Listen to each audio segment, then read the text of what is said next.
Fala pessoal, tudo bem? Vamos lá. Estava fazendo um vídeo, perdi por causa de uma interrupção. Vou começar a fazer outro aqui, de novo, tá? Vamos lá. Hoje eu vou trazer uma mensagem para vocês sobre fortalecimento. Como é que eu me torno uma pessoa mais forte em Deus? Como é que eu me aproximo dele? Será que tem alguma regrinha? Tem, né?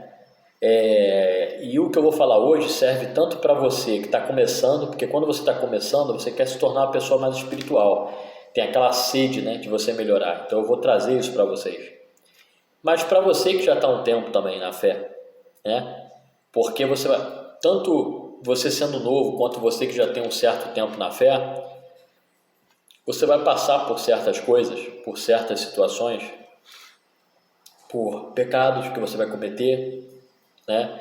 Por falhas, por decepções ou até mesmo as dificuldades da vida. Às vezes é um problema de saúde, às vezes é um problema em casa, com a família, no casamento, é um problema com o dinheiro, é uma dificuldade no trabalho, enfim, tem tanta coisa, né, que combate contra nós, que nessas horas a gente precisa se fortalecer e se aproximar de Deus. Então eu vou passar para você aqui uma passagem e vou dar para você uma regra, né? Explicar um pouco sobre como ser uma pessoa mais espiritual, porque isso vai te ajudar a você ter um norte, né? Porque, deixa eu te falar uma coisa, meu irmão, ir para a igreja, frequentar uma reunião ou ir para a igreja, não te torna espiritual, né? É importante porque muitas vezes você vai congregar com pessoas que têm a mesma fé que você vai ouvir uma palavra que de certa forma vai te edificar, algumas vezes vai te confrontar, e isso é importante para você fazer uma autoanálise, mas grande parte dessa caminhada tua com Cristo, ela vai depender de você mesmo.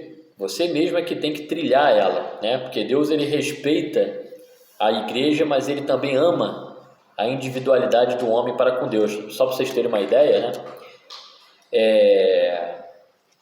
Jesus Cristo, quando começou o ministério dele, que, né, na Bíblia começa logo após da tentação dele no deserto, em que ele começa a selecionar os 12, vocês vão perceber que não foram os 12 que estiveram com ele no momento em que ele se transfigurou, e o rosto dele ficou resplandecente como o sol, e apareceram com ele Moisés e Elias, né, que são os dois maiores profetas, porque Moisés representa a lei e Elias representa os profetas. São os dois maiores representantes no Antigo Testamento de Deus, né?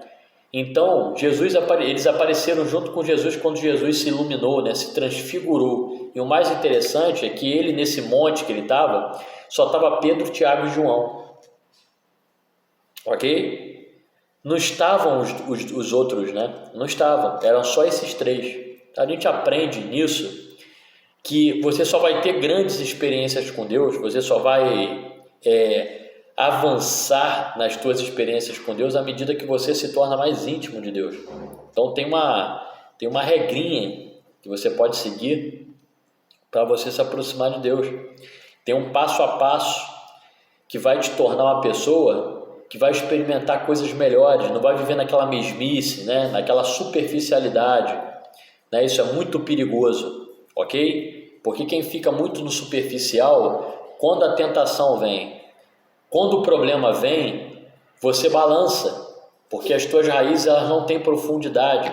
Então o que significa se tornar uma pessoa mais espiritual? Significa você cada vez mais abraçar os conceitos que estão na palavra, se tornar mais próximo de Deus, porque você cria intimidade com Ele, e isso faz você aumentar as tuas raízes. Então quando vem o problema, quando vem a dificuldade da vida, seja ela de onde for, você está pronto para aquilo, ok? Porque você é uma pessoa mais espiritual. Ok? Não aceite para a sua vida uma vida na superficialidade com Deus. Toma muito cuidado com isso, tá? Porque vida com Deus não é hobby, tá? Não é hobby, não é uma vibe. Eu sinto uma vibe boa. Eu sinto uma energia boa naquele lugar. Não, meu irmão. Vida com Deus é todo dia. É todo dia. Porque tem uma batalha acontecendo contra a tua vida para ceifar a tua alma, ok? Então eu trato isso aí com seriedade. No meu canal você não vai ficar vendo politicagem. Você vai ver a verdade aqui. Tá? Então vamos lá, 2 Coríntios, se você tiver uma Bíblia aí, abre aí comigo, tá? 2 Coríntios, capítulo 10, ok? Deixa eu tirar aqui o celular da base, só para mostrar para vocês. Ok? Aqui, ó. 2 Coríntios capítulo 10, versículo 3, ó. Porque andando na carne, né? Nós somos carne, né? A gente não age segundo a carne. Não militamos, né? Não agimos segundo a carne. Não lutamos conforme a vontade do nosso braço. Porque as nossas armas, essa nossa luta, as armas delas, elas não são carnais, mas sim poderosas em Deus para a destruição de fortalezas, ok? Então, ou seja, nós vivemos na carne, né? Você está dentro de uma estrutura carnal, você vive dentro de um corpo adâmico, né? A tua essência é adâmica. O que eu quero dizer com isso? Você sempre vai ter a tentação perto de você, porque você conhece o mal também, ok? Então você pode escolher praticá-lo. Então nós andamos na carne, mas nós não agimos segundo a carne.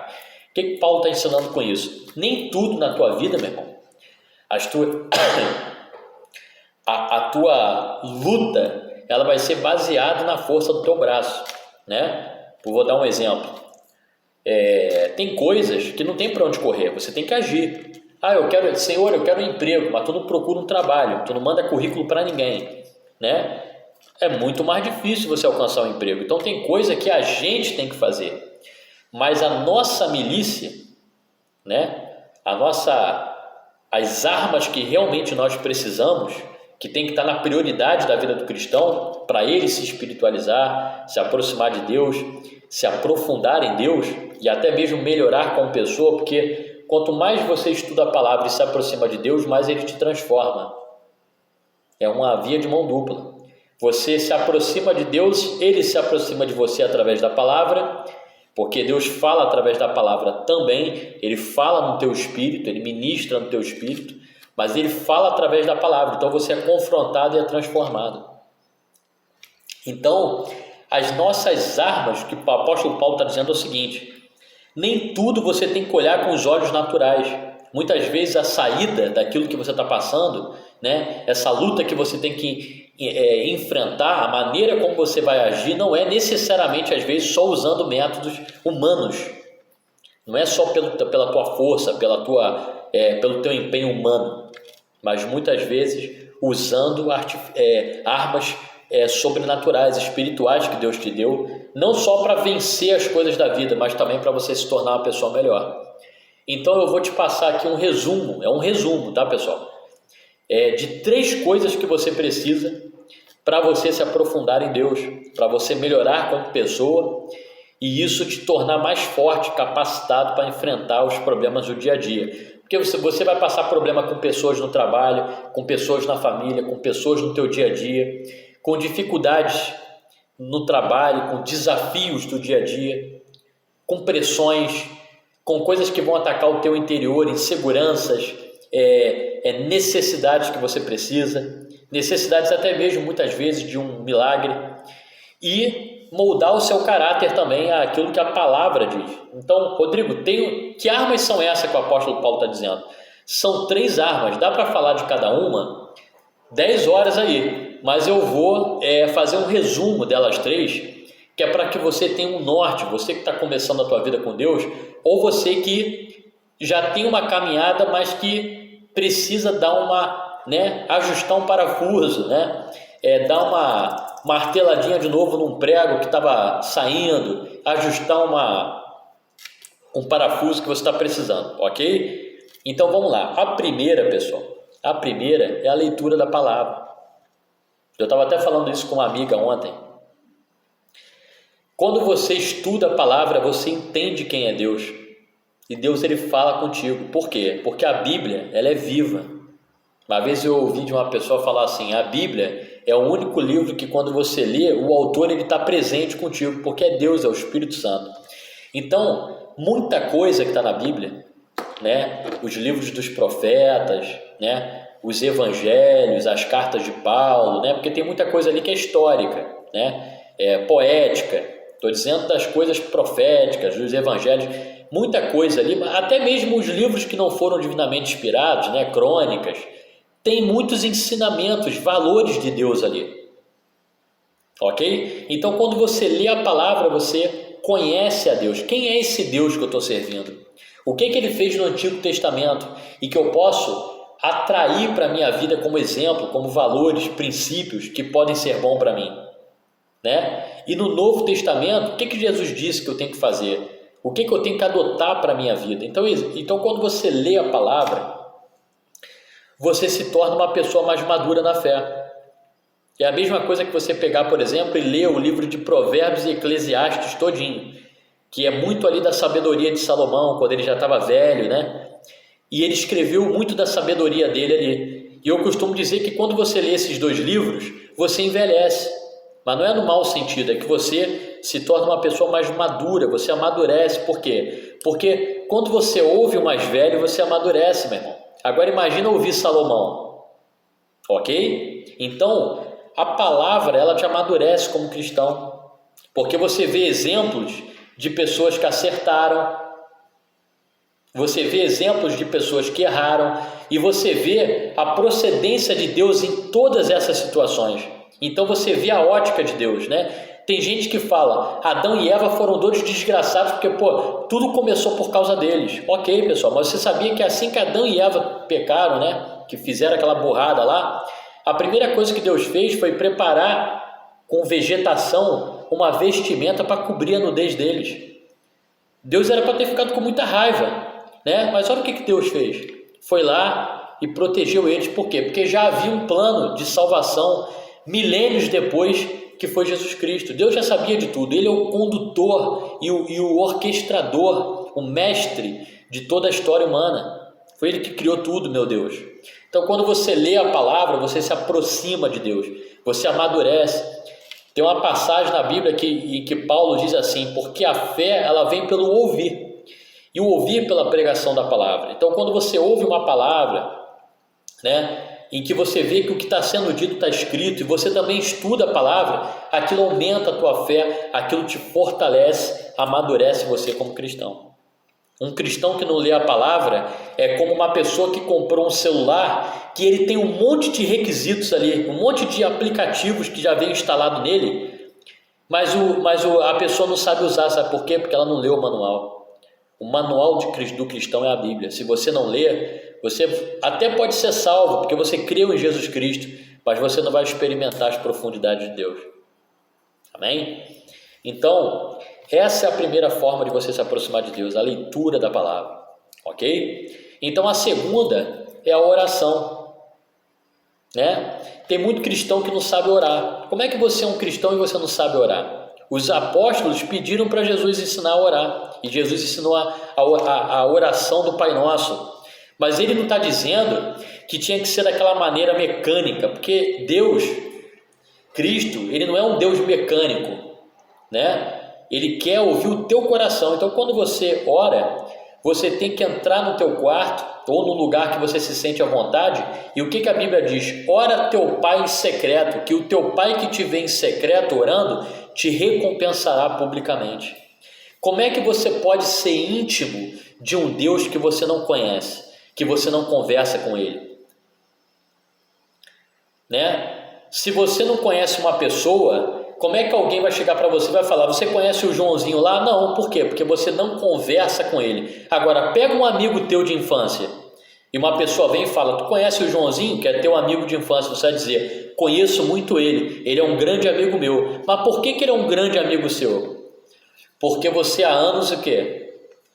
Conversa com ele. O diálogo é a oração. O diálogo com Deus, o nome disso é a oração. É a oração que te aproxima de Jesus. Então, quanto mais você orar, clamar a Deus, seja pelas suas necessidades, colocando as suas coisas diante dele, seja o que for, meu irmão. O que ele quer é saber o que está no teu coração, porque Deus, ele quer que você faça a obra de Deus, que você traga pessoas para ele, mas ele também ama a individualidade do ser humano. Porque é através da individualidade do ser humano, quando você apresenta as tuas queixas, meu irmão, para ele, é que ele tem a oportunidade de se revelar a ti. Sabe qual é o mais interessante disso tudo? Jesus, ele disse na palavra dele, porque o vosso Pai, ele já sabe das coisas que vocês precisam. que Jesus está querendo dizer? Na verdade, ele não precisa da tua oração, né? Precisar ele não precisa. Por quê? Porque ele é onisciente.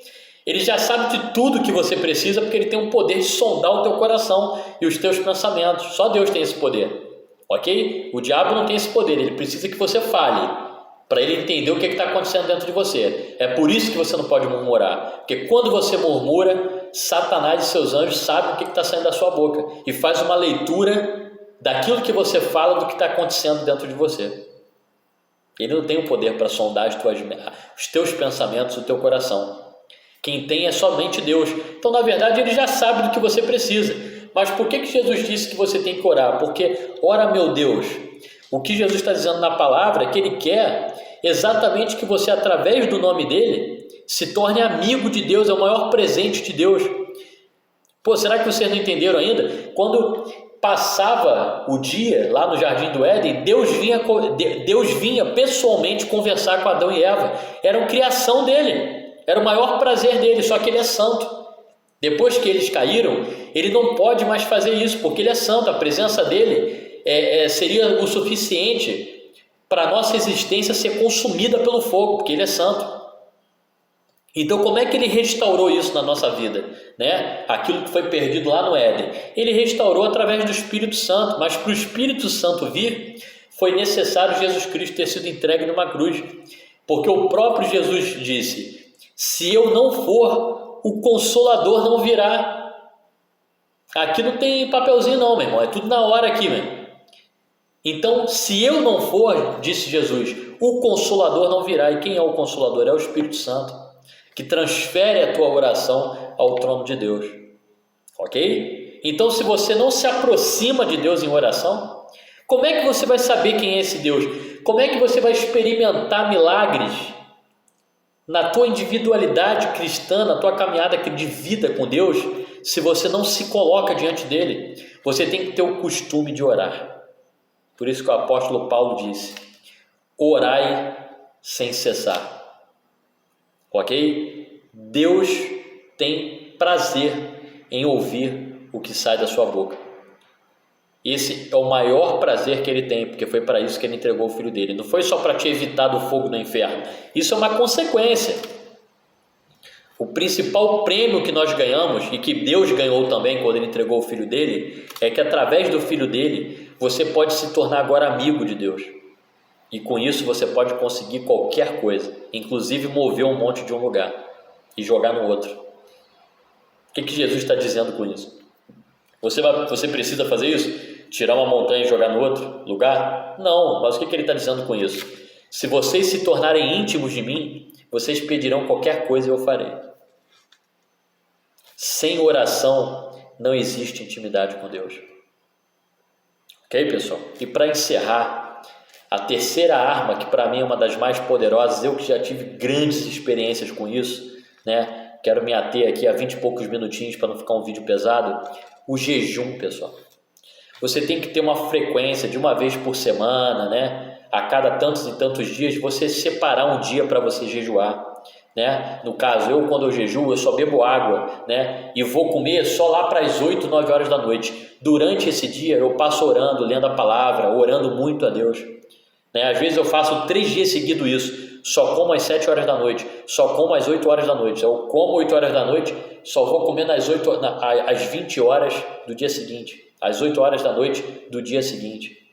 Mantenha uma prática de oração, mas eu já fiz 3 dias seguidos, 4 dias seguidos de jejum, né? 72 horas de jejum seguidos só tomando água. E eu já tive grandes experiências com Deus, porque Jesus Cristo, ele disse o seguinte na palavra: há uma casta de demônios que só sai com oração e jejum. Não é só com oração, é com jejum. Por quê? Porque a gente não tem uma leitura de como funciona completamente o mundo espiritual, pessoal.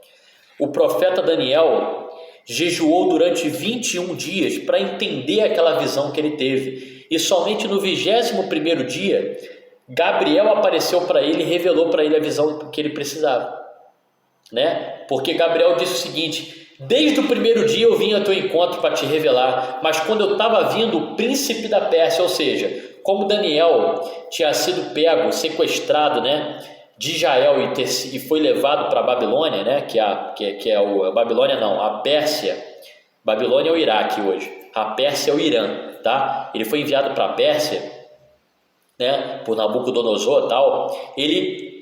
Ele pode ter sido para a Babilônia, eu não me lembro direito, tem que olhar na palavra, se foi Pérsia ou Babilônia. De qualquer forma, havia uma potestade espiritual, né? Um demônio poderoso na região, que regia aquela região, independente se é Babilônia ou Pérsia. Havia um principado naquela região que se levantou contra Gabriel, enfrentou ele nas regiões celestiais, mas Daniel perseverou e Gabriel venceu esse principado e foi se encontrar com Daniel. Olha que coisa interessante, como é que funciona a batalha no mundo espiritual. Então existem batalhas que você precisa orar, mas também em jejum, para que sejam quebradas coisas, para que sejam destruídas coisas que nem você sabe, né? Coisas do teu próprio ser, dificuldades às vezes que você está passando, que você está olhando com os olhos físicos aquilo ali, mas por trás daquilo ali tem uma barreira espiritual que só vai ser quebrada com jejum. A gente não sabe como funciona o mundo espiritual, a gente às vezes pode ter premonições, intuições de algumas coisas, né? Porque o nosso espírito está atrelado à nossa intuição e a nossa intuição está atrelada ao mundo espiritual e Deus fala através dela, né? Quando você tem um pressentimento, quando você tem um discernimento, a tua mente ela tem uma ligação com o mundo espiritual. Por isso que o apóstolo Paulo disse para que tudo que é bom habite os vossos pensamentos, porque a gente tem uma ligação da nossa mente com o mundo espiritual, ok? Eu já tive experiências muito grandes com isso, pessoal. Então quando você jejua, você quebra fortalezas, né? Como diz aqui, elas são poderosas em Deus para destruição de fortalezas. Essa fortaleza, pessoal, ela não é física, que o apóstolo Paulo está dizendo. São fortalezas espirituais, muitas vezes forças espirituais que se levantam contra a tua vida nas mais diversas áreas da sua vida.